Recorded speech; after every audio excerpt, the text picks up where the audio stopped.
Date है बेटा 24 फरवरी 2024। और कौन सी जयंती है आज? रविदास संत रविदास जी की जयंती है। उस अवसर पर हम लोग आज पढ़ रहे हैं इंग्लिश ग्रामर।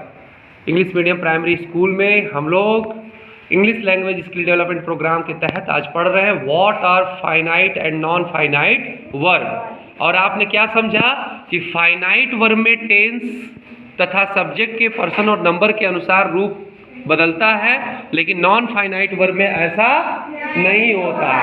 फाइनाइट वर्ब में चेंज होता है। एक एग्जाम्पल है नीचे, जो एग्जाम्पल है उस एग्जाम्पल में क्या है कि रिफ्यूज, उन एग्जाम्पल्स में जो नीचे दिए गए हैं दिखाई देगा रिफ्यूज एक फाइनाइट वर्ब के रूप में दिखाई देगा, और टू ओबे जो दिखाई देगा वो नॉन फाइनाइट वर्ब के रूप में दिखाई देगा। हम एग्जाम्पल्स को देखते हैं। जैसे यहाँ पे है ही refuses to obey the instructions. Refuse माने होता है मना करना। रिफ्यूज मीन्स क्या होता है? मना। और टू ओबे मीन्स होता है आज्ञा पालन करना। तो ही रिफ्यूजेज, वह मना करता है, टू ओबे द इंस्ट्रक्शंस, जो इंस्ट्रक्शन जो निर्देश दिए गए हैं उसको मानने से, उसका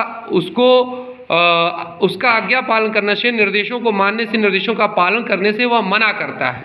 तो ये सेंटेंस आप देख रहे हैं किस टेंस में है? प्रेजेंट इंडेफिनिट टेंस में।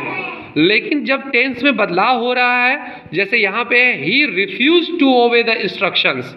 अब यहाँ रिफ्यूजेज से, पीयूष ध्यान दीजिएगा, अमित ध्यान दीजिएगा, तनु ध्यान दीजिएगा, रिफ्यूजेज से ये क्या हो जा रहा है? रिफ्यूज्ड, पास्ट इंडेफिनिट टेंस हो गया है ना। यानी जैसे ही टेंस बदला वही फाइनाइट वर्ब में बदलाव आ गया। जहां प्रेजेंट पार्टिसिपल यानी first form of the verb का यूज हो रहा था, वहीं अब पास्ट पार्टिसिपल यानी second form of the verb का यूज हो रहा है। तो यही फाइनाइट वर्ब जो है आपने देखा, इसलिए इसे फाइनाइट वर्ब कह रहे हैं क्योंकि टेंस के कारण यहाँ पे बदलाव हो रहा है। जहां ये सेंटेंस प्रेजेंट इंडेफिनिट टेंस में था, वहीं ये सेंटेंस किसमें है? पास्ट इंडेफिनिट टेंस में। लेकिन जो टू ओबे है यानी कि पालन करना जिसका अर्थ है, उसमें कोई बदलाव नहीं हो रहा है।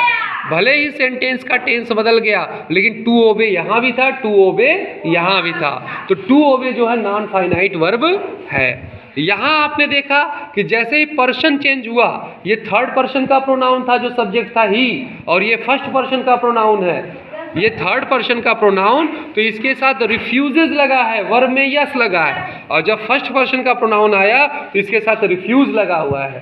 तो यह बदलाव जो दिख रहा है वो सब्जेक्ट के पर्सन के अनुसार दिख रहा है, तो इसलिए यहाँ पर रिफ्यूज फाइनाइट वर्ब है। लेकिन टू ओबे में कोई ऐसा चेंज पर्सन के अनुसार नहीं आया।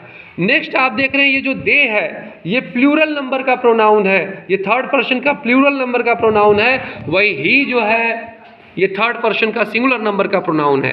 तो ही के साथ जब रिफ्यूज का यूज हो रहा है तो यस लगा दे रहे हैं, और जब दे के साथ यूज हो रहा है तो प्लूरल प्रोनाउन के साथ प्लूरल वर्ब, यानी दे के साथ रिफ्यूज और ही के साथ रिफ्यूजेज। यानी आप देख रहे हैं कि नंबर के अनुसार जब सब्जेक्ट में बदलाव आ रहा है, ही का जब दे हो जा रहा है तो वर्ब में भी बदलाव हो रहा है, रिफ्यूजेज का रिफ्यूज हो जा रहा है। तो जब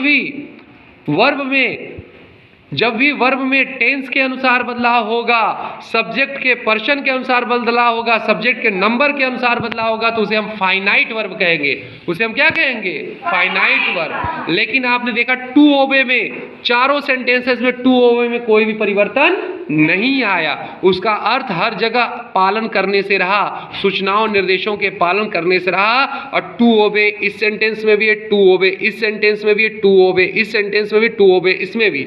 यानी टू ओबे वाला जो वर्ब है उसमें टेंस, पर्सन और नंबर के अनुसार कोई बदलाव नहीं आया। लेकिन रिफ्यूज जो वर्ब था उसमें टेंस, पर्सन और नंबर के अनुसार बदलाव आया। तो रिफ्यूज जो टेंस था, जो वर्ब था जिसमें टेंस, पर्सन और नंबर के अनुसार बदलाव आया, तो रिफ्यूज को हम फाइनाइट वर्ब कहेंगे, और टू ओबे जिसमें बदलाव नहीं आया उसे हम नॉन फाइनाइट वर्ब कहेंगे। तो फाइनली फाइनाइट वर्ब हमारा वो हुआ। फाइनाइट वर्ब उसे हम कहते हैं जिस वर्ब में टेंस के अनुसार, सब्जेक्ट के पर्सन और नंबर के अनुसार चेंज हो, वो अपना रूप बदले, ऐसे वर्ब को हम फाइनाइट वर्ब कहेंगे। जबकि नॉन फाइनाइट वर्ब में ऐसा कोई बदलाव नहीं होगा।